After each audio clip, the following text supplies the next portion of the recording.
নমস্কার, আমি ডক্টর সোমক ঘোষ।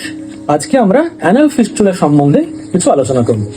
ফিস্টুলাতে প্রচন্ড ব্যথাও হতে পারে, বিশেষ করে বসার সময় বা হাঁটার সময় বা মলত্যাগের সময়, বা সেই ফোড়া বা ফুসকুড়ি থেকে পুঁজ বেরোনো বা তরল জলীয় পদার্থ বা রক্ত বেরোনো। ফিস্টুলার কমন সিমটমস বা উপসর্গ কি কি? ফিস্টুলার কমন সিমটমস হলো মলদ্বারের চারপাশে ফুসকুড়ি বা ফোড়া হওয়া, মলদ্বারের সংক্রমণ বা অ্যাবসেস হওয়ার পরেই এই সমস্যাটি দেখা যায়।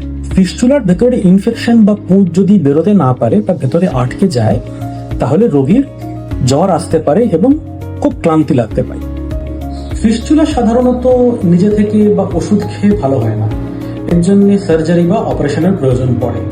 তাই এই উপসর্গগুলো দেখা দিলে দেরি না করে দ্রুতই কোনো বিশেষজ্ঞ ডাক্তারের পরামর্শ নিন।